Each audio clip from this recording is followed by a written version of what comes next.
Welcome back to Crystal's Car Chat. Vehicle on shoulder ahead. Say hello, Waze lady. I don't have the directions going, so hopefully she won't be too rude, but do have it on for alerts. So yay me, it's the second Wednesday, and I'm here. So if you pop on, say hey, so I can see that you're here. Today we are going to be talking about.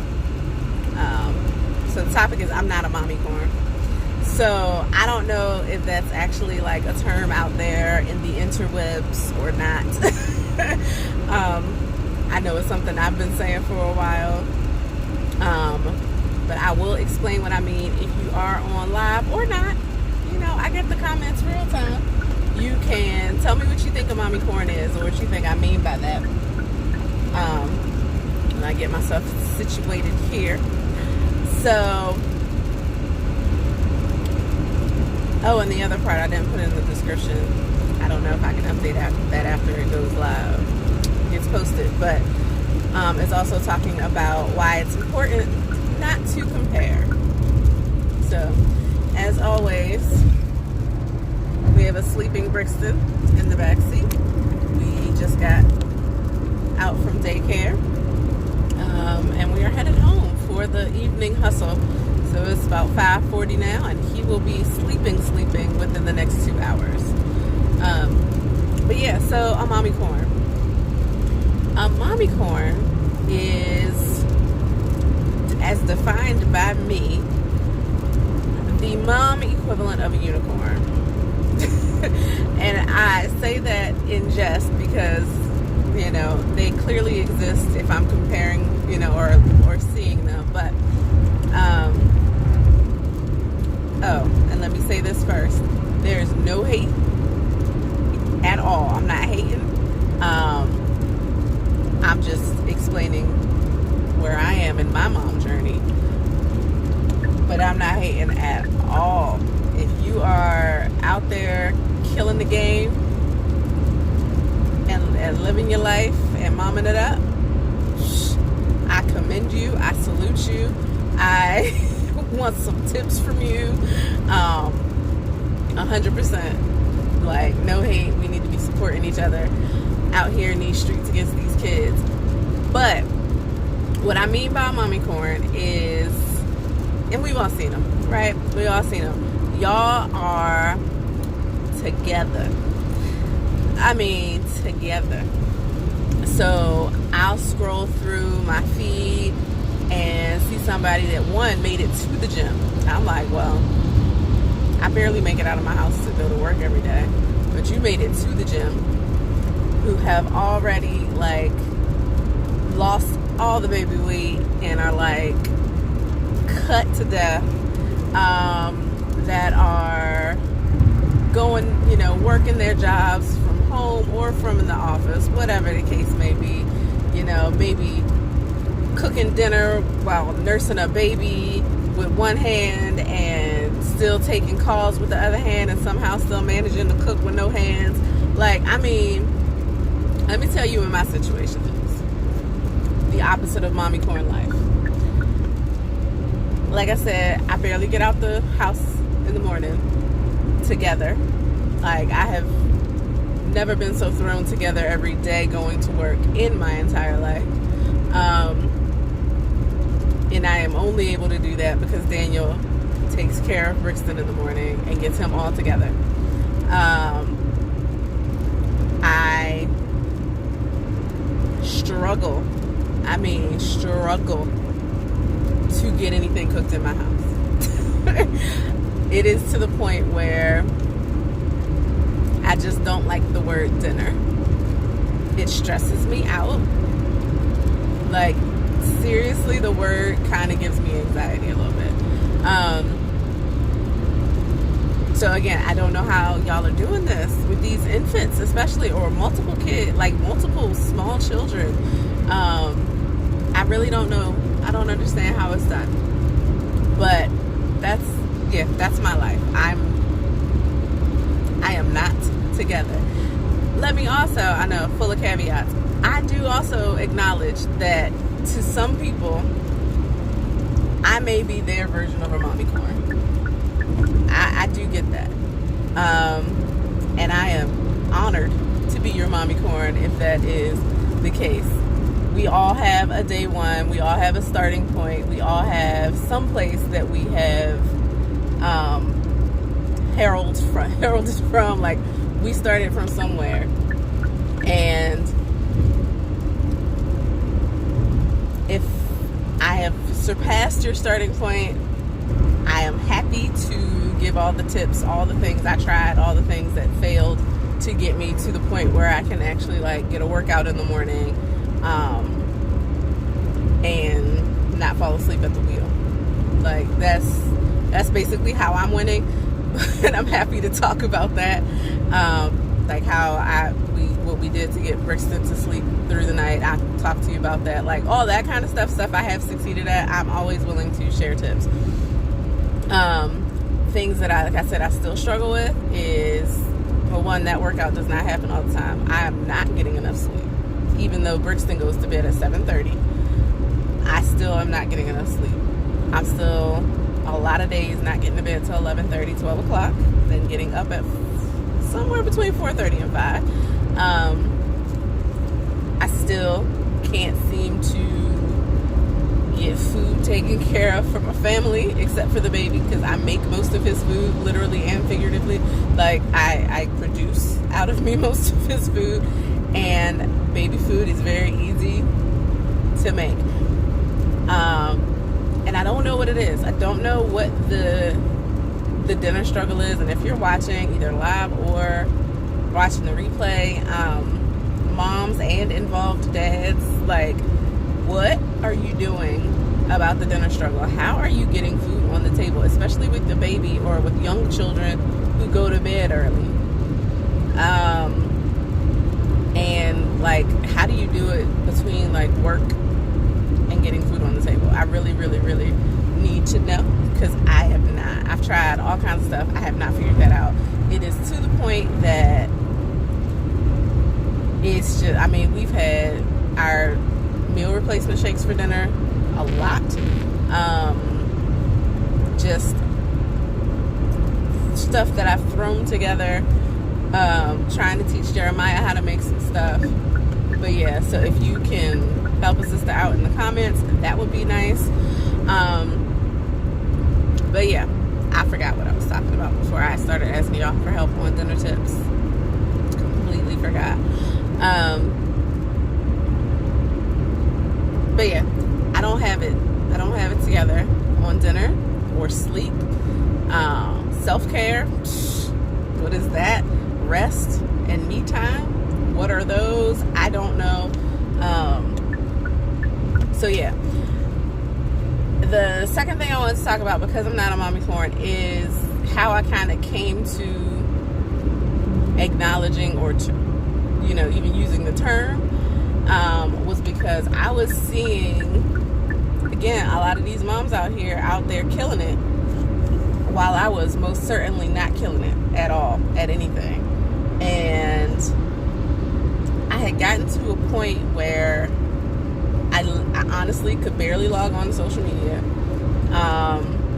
because I just felt like I am just like a trash parent or a person, because I can't get it together.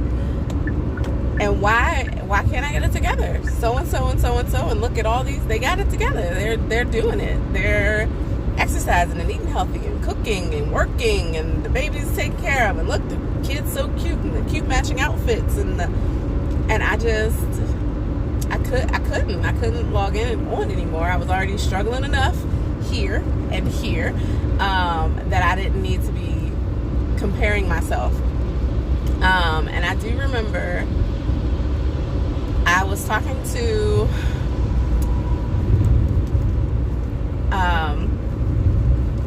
wow, my mind just went blank for a second. Sorry. I was talking to my success partner, and I was telling her, like, it was after I had started working, and I was just, talking about, like, I think I was missing some workouts during the week, and I was still, because I still am struggling with dinners for the family. I was just having a hard time. And I had to take a moment, like as I was hearing myself, you ever like be talking and be complaining and you hear yourself? So I was hearing myself, and actually no, I wasn't talking, I was texting. I think I was texting her. Because I was just like in a bad place, and I needed to reach out to somebody that I knew would reach down to, that had been where I've been and would reach down to pull me back up. And but as I was writing it, I was reading it, because that's how you write. I hope that's how you write. If it's not, please do. And then that would explain a lot of stuff I read that's just like, that's not what you meant to say. Anyway, I was reading it, and the next text that I sent was, you know what? Because y'all, I am a health coach, and in that you can't really be a health coach without being a little bit of a life coach, because people got to get through their stuff, myself included, to get to a healthy place. And so I was like, you know what? If I was a client of mine, this is not what I would be saying. Like, I would be commending her for X, Y, like all these things. But I was being so much harder on myself than I would be on any other mama out there or any other human being. And in that moment, I kind of had to, before I even gave her a chance to like support me, which she definitely did, but I had to take a moment and coach myself. And so I have been trying to take that like step back since then and look at where I am when I'm getting frustrated, or when I feel like I'm failing, because I don't think there's a moment in a day where I don't feel like I'm failing as a wife or a mother or a human, that I have to take that step back and look at myself through the lens of, if I was my own coach, what would I see and what would I say? And I'm not saying it's a perfect process. I still reach out to those who I know will always pull me back up. But I try to see it. And sometimes I reach out and say, hey, I know this is irrational. I know X, Y, Z. But, because sometimes you just need somebody else to say it. But that is, we're our own worst critics. We're hardest on ourselves. And we're constantly comparing ourselves to things that we don't really even know. Like, I could see something, and for instance, I won't give any specifics, but I'll say I reached out to somebody on social media that I connected with. It was another mom, baby, close-ish in age to Brixton, new mom, and she had done something, and I was just like, part of me was like, wow, like, no way in the world would I have ever been able to accomplish that. Actually, I will give the specifics, and if she's watching when then trust me, we already talked about it. So she had posted these beautiful sugar cookies that she made for a baby shower. And I mean, they looked perfectly cooked. They were beautifully decorated. And I was like, wow, I can't even get hot dogs on the table for my family to eat at night. This girl done made sugar cookies for somebody's baby shower, and our babies are like the same age. How you do that? And so I sent her a message. Again, no hate. Please show me the way. I sent her a message, and I was like, how how did you, like, they're gorgeous, and how did you do that? I cannot even get dinner on the table. And she was like, girl, I was up all, like, too many nights. I'm exhausted. Like, it was ridiculous, but it was something that I could do for me, that I enjoy doing, and so I did it. And I was like, okay. So if I had just seen that and been like, I'm trash, I can't even make a sandwich for my child, Jeremiah, not for Brixton, make a sandwich for my child after work, and been down on myself about that, and so-and-so can do this and that and take care of, a baby and work and da-da-da-da-da, then I would have just been spiraling myself downward because I was comparing myself to her. Meanwhile, she was legit exhausted, and just did it because she needed something for her. And that I get. I miss baking. That's not the thing I can do for me right now. But for her, that was the thing that she could do for her. That is, so when I say I know I might be somebody's momicorn, that could be the equivalent of somebody seeing that I posted that I worked out in the morning before I went to work and being like, wow, how did you do that? Like, I can't, and getting down on yourself. Like, I never post anything that I'm doing or anything I've succeeded at doing because I want you to be down on yourself.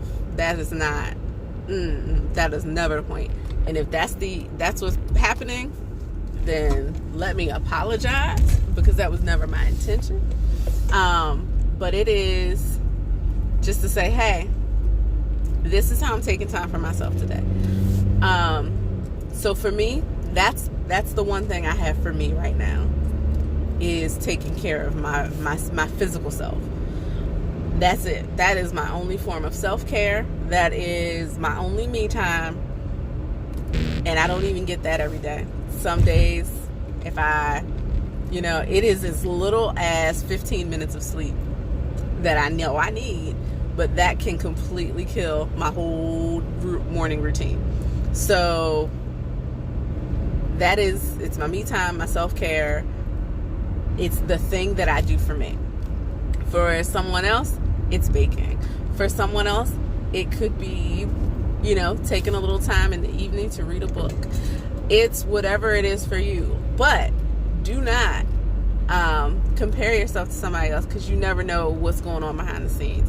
I know personally, if I were to stay up to have done those cookies that were amazing and gorgeous and filled her cup by doing it, that wouldn't have filled my cup. I would have been exhausted, and I would have been paying for it for days. And it just wouldn't have been the right thing for me, but it was the right thing for her. So it's a little all over the place.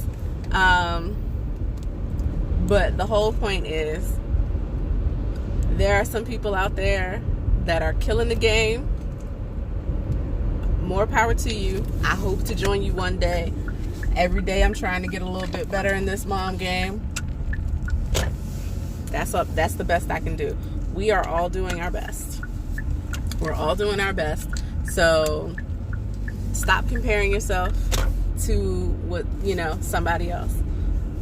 In everything, not just in parenting, in everything. Stop comparing yourself to somebody else.